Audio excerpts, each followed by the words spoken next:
बाजून घोष शंभू शंभू येऊ लागला. तरी हळवाची समान भासतो मायभूमीचा श्वास भगव्या सीमानलो धर्मशील शौर्यवती आसनात छत्रपती केसरी अतुल्य शोभा.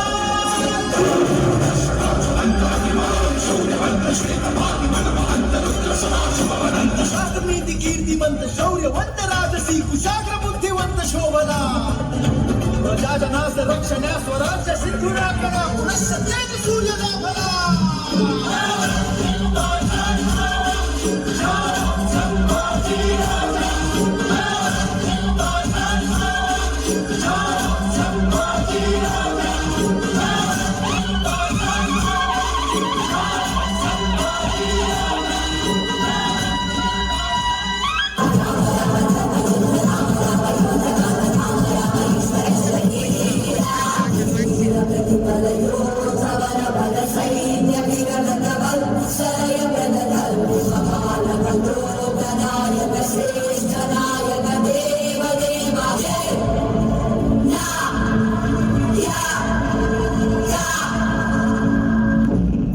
सिवा मराठों का छत्रपति इस दुनिया से रुखसत हो चुका है.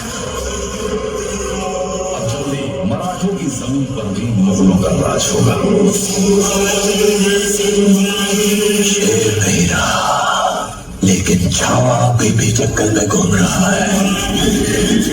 हार देंगे मुगल सल्तनत की छाती अगर मराठा साम्राज्य के विरुद्ध सोचने की जरूरत की. हम शोर नहीं करते, सीधा शिकार करते हैं. राज्य व्हावे हीच इच्छा. जय भवानी.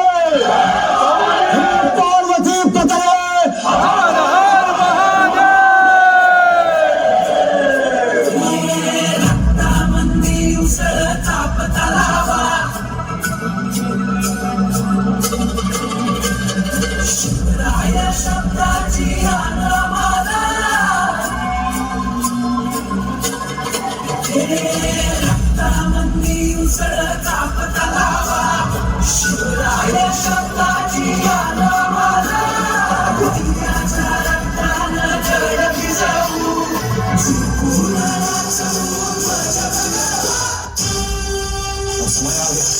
इंद्रकांत से हर इंसान को इस शैतान से मुक्ति दिलाने का बहार होगा.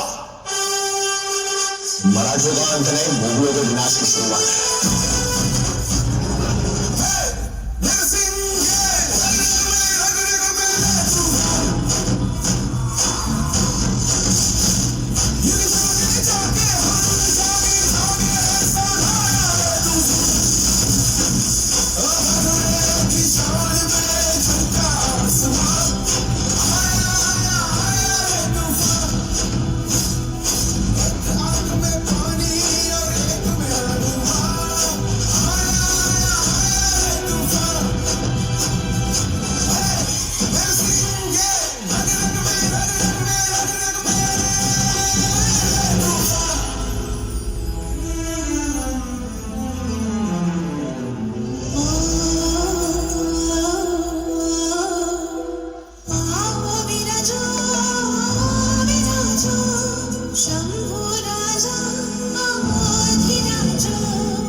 ऐसा हाल करो कि वो अपनी मौत की भीख मांगे. मौत के घुंघरू पे और मौज मराठों के हाथ करेगी, लेकिन जब तुम मरेगा तब ये तेरी मुगल सल्तनत भी मर जाएगी। सिवा गया पर अपनी सोच जिंदा छोड़ गया। एक नाही, दोन नाही, तब्बल 40 दिवस अनन्वित अत्याचार चालला होता. अरे बोकड सोलावं असं संभाजींचं कातडं सोलून काढलं, त्याच्यावर मिठाचं पाणी टाकलं, सर्व यातनांचं चाल चला नुसता. कुणीतरी यायचं गुडघ्याच्या वाट्या काढून न्यायचं, कुणीतरी यायचं हाताची बोटं छाटायचं, कुणीतरी यायचं तलवारीच्या पात्यानं मांसाचे लगदे कापायचं, कुत्र्या गिधाडांना खाऊ घालायचं. अरे कुणी बघितलं असतं तर वाटलं नसतं मराठ्यांचा छत्रपती आहे. अरे भूतासारखी अवस्था झालेली आणि एवढं सगळं होऊन सुद्धा माझा सर्जा सोसत राहिला, सहन करत राहिला का? आपण शिवछत्रपतींचे पुत्र आहोत.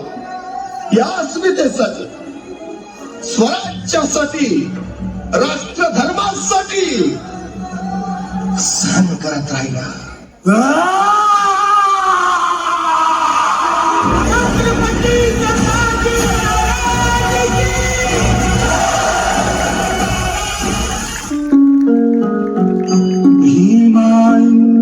भीमांद्रायणी तीरी वढू तुळा संगमावरी,